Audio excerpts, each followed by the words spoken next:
Hey folks, it's the Blind Guy and I am back. I was knocking on heaven's door.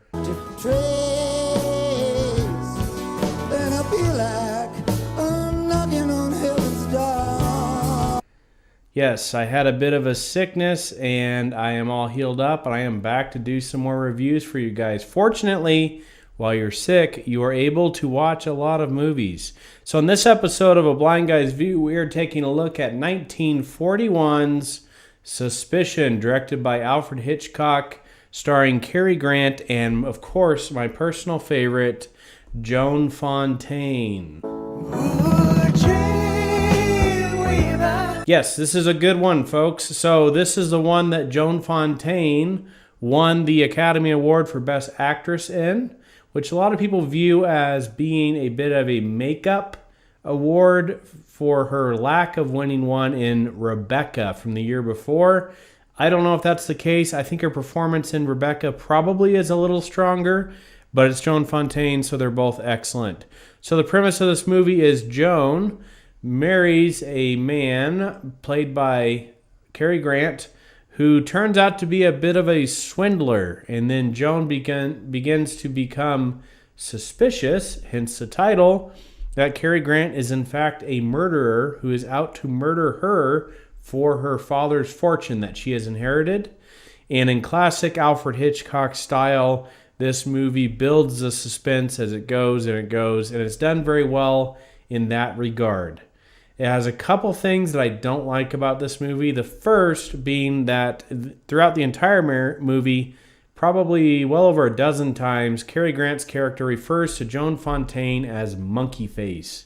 It drives me nuts the way it's done in this movie. I just don't know why you would ever call your wife monkey face.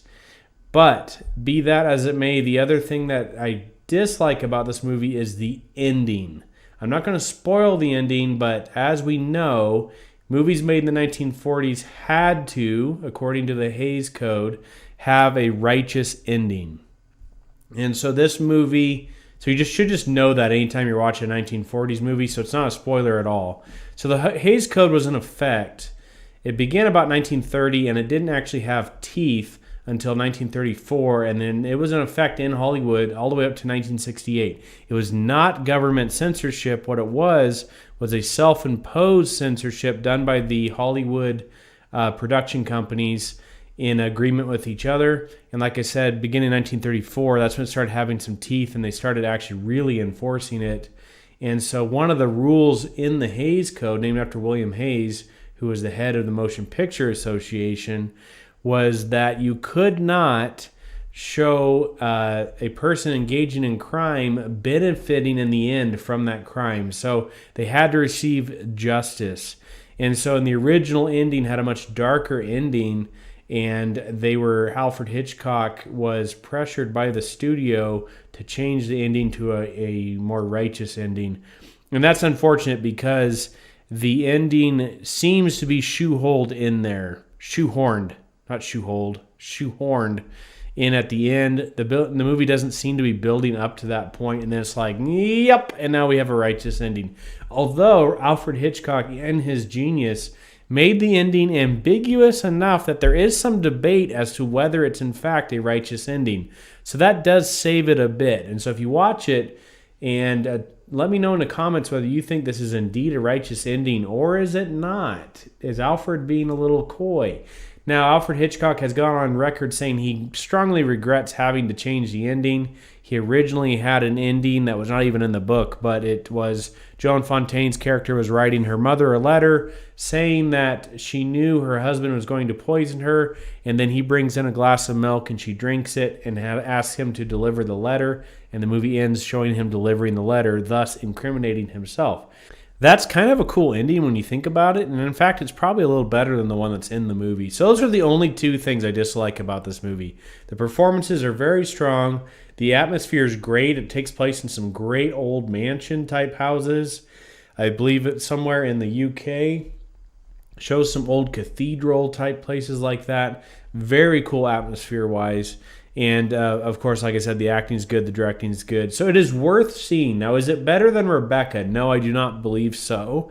This score is about a 7.3 on IMDb. I think I would probably keep it around there, maybe a 7.2, 7.1. Like I said, worth watching, maybe not worth owning, but it is definitely worth checking out. Another note about the Hays Code, now I think about it, is that it had a stipulation that movies could not criticize a clergy member, so a member of the Roman Catholic Church. And then it came out later that all of those stipulations were actually written by a consultant who was a Roman Catholic priest. So there you go. That's a little interesting fun fact there, that the Roman Catholic Church did not want Hollywood to criticize any of their members. And so what do you guys think about the Hays Code? Do you think that it was something that was needed? One of the reasons it was put into effect was states began to have their own regulations, and Hollywood was afraid that if they didn't have their own set of regulations, movies would release and then only be allowed to be seen in certain states, and they didn't want that. So they thought if they followed the stricter rules, whenever a movie released, it could be seen in all, at that time, 48 states. And so that was a fairly decent strategy. I think, in my personal opinion, I think the way it's done now, where you can look up content that's in a movie and then you can decide whether it's appropriate for you and your family, and thus send Hollywood a message using your checkbook, which one of those major studios is finding out the hard way now. But I just think that's a better way of doing it than saying that certain things cannot be allowed in movies. Now remember, it was not the government doing it. Even though the Supreme Court had ruled that movies were not protected speech in the 1930s, I believe. I think that since has been overturned, but just think about that for a second as well, that movies don't fall under the First Amendment.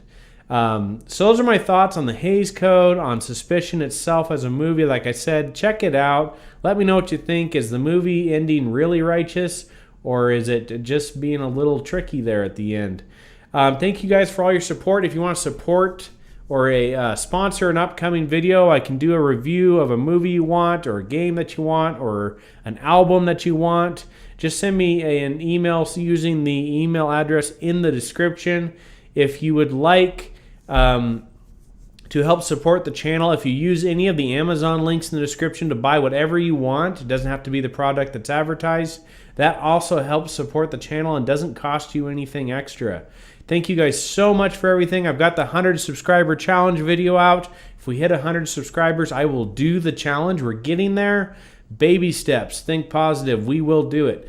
I do this for fun, but it is way more fun with your guys' support. So I just thank you for everything you do. Those are my thoughts on 1941's Suspicion, starring Cary Grant and the eloquent, the amazing Joan Fontaine. I will see you guys in the next episode of A Blind Guy's View. Laters on the Menjay. Laters on the Menjay.